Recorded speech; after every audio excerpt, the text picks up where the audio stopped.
విగ్రహారాధన అంటే దేవుళ్లను విగ్రహాల రూపంలో పూజించడం. ఇది చాలా కాంట్రవర్సీ టాపిక్. ఈ వీడియోని పూర్తిగా చూసిన తర్వాత మాత్రమే మీ అభిప్రాయాన్ని కామెంట్ చేయండి. ప్రాచీన Egypt, Mesopotamia, Sindhu, China, Greek మరియు రోమన్ నాగరికతల్లో దేవుళ్లను విగ్రహాల రూపంలోనే పూజించేవాళ్ళు. హిందూ ధర్మంలో ఉన్నట్లుగానే ఒక్కో అంశానికి ఒక్కో దేవత అధిపతిగా ఉండేవారు. కానీ ఆ తరువాత వచ్చిన అబ్రహాం మతాలైన జొరాస్ట్రిజం, క్రైస్తవం, ఇస్లాంలు దేవుడికి రూపం లేదని విగ్రహాలలో దేవుడిని పూజించడం తప్పని భావించారు. యుద్ధాలు కూడా చేశారు ఈ అంశం మీద. ప్రస్తుతం మనుగడలో ఉన్న మతాలలో విగ్రహారాధన అధికంగా ఉండేది ఒక్క హిందూ ధర్మంలో మాత్రమే. కాబట్టి విగ్రహారాధన గురించి హిందూ ధర్మం ఏమి చెబుతుందో ఈ వీడియోలో చూద్దాం.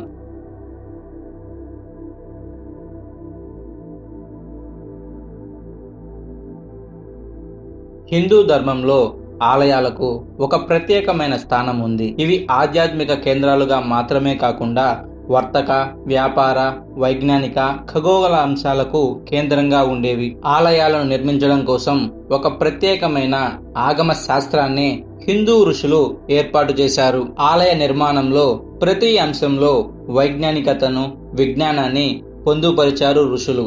ఈ ఆగమ శాస్త్రం ప్రాచీన కాలంలో ఉన్నప్పటికీ గుప్తుల కాలం నాటికి ఉచ్చ స్థితికి చేరింది. ఎన్నో క్రతువులు, హోమాలు నిర్వహించి విగ్రహాల రూపంలో దేవుళ్లను ఆలయంలోని గర్భగుడిలో ప్రాణ ప్రతిష్ఠ చేసేవారు. వాస్తవానికి ప్రాచీన భారతీయ ఋషులు ఈనాటి శాస్త్రవేత్తల కంటే అడ్వాన్స్డ్ నాలెడ్జ్ కలిగి ఉన్నారు.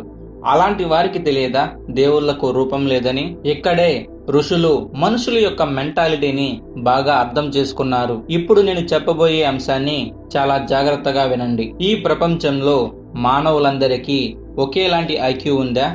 కన్ఫామ్గా అయితే లేదు. ఒకేలాంటి సామర్థ్యాన్ని, సమాజ స్థాయిలను కలిగి ఉన్నారా? అది కూడా లేదు. వాస్తవానికి వేదాలు, ఉపనిషత్తుల జ్ఞానం కలిగినటువంటి కొద్ది మందికి దేవునికి ఆకారం లేదని తెలుసు. కానీ ఈ విషయం అందరికీ తెలియదు.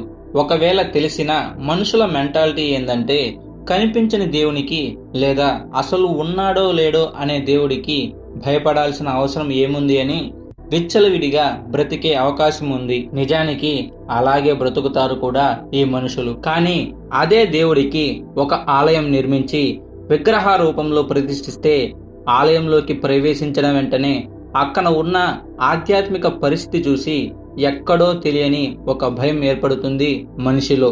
దేవుడు మనల్ని గమనిస్తున్నాడు అని. మీకు అర్థం కావడానికి ఒక చిన్న లాజిక్ చెప్తా, వినండి. మనకందరికీ మన పిల్లలు అంటే చాలా ఇష్టం.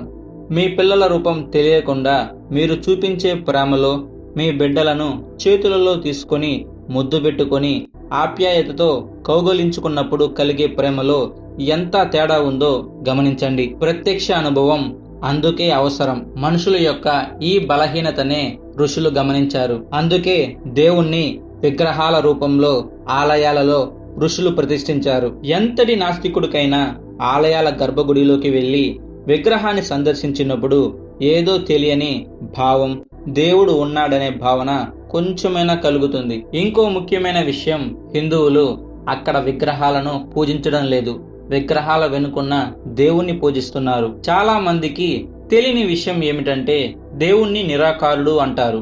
నిరాకారుడు అంటే ఆకారం లేడని ఒక అర్థం, అనేక ఆకారాల్లో ఉండేవాడని ఇంకో అర్థం. చాలా మంది మొదటిది మాత్రమే చెబుతారు, రెండోది చెప్పరు. ఈ విషయాన్నే సైంటిఫిక్ గా చూద్దాం. వాటర్, నీరు, దీని యొక్క ఆకారం ఏందని ప్రశ్న అడగగానే మనకు వచ్చే ఆన్సర్ ఆకారం లేదు లేదా నిరాకారం, లేదంటే నీరు ఏ పాత్రలో పోస్తే ఆ ఆకారంలో ఉంటుంది అని చెప్తారు. అలాగే భగవంతుడు నువ్వు ఎలాగ దర్శించాలనుకుంటావో అలాగే కనిపిస్తాడు. నువ్వు రాముడిగా పూజిస్తే రాముడిగా, కృష్ణుడిగా పూజిస్తే కృష్ణుడిగా. అలాగే దేవుణ్ణి నిర్గుణాత్మకుడు, సర్వ వ్యాపకుడు అని అంటారు. నిర్గుణాత్మకుడు అంటే అతనికి కోపం, భయం, ద్వేషం వంటి రాగద్వేషాలకు అతీతుడు. సింపుల్ గా చెప్పాలంటే నన్ను నువ్వు పూజించకపోతే నిన్ను చంపేస్తా, నరకంలో వేసేస్తా అని చెప్పడు. ఎప్పుడూ ఒకేలాగా ఉంటాడు. సర్వ వ్యాపకుడు అంటే సృష్టి మొత్తం నిండి ఉన్నాడు. క్లారిటీగా చెప్పాలంటే ఈ సృష్టే అతను. ఈ విషయాన్నే యజుర్వేదంలోని బృహదారణ్యక ఉపనిషత్ బోధిస్తుంది. అహం బ్రహ్మాస్మి అనే పదం మీరు చాలా ఎక్కువగా విని ఉంటారు. సింపుల్ గా చెప్పాలంటే దీని అర్థం నువ్వే దేవుడివి, నన్ను నీలోనే వెతుకు అని అర్థం.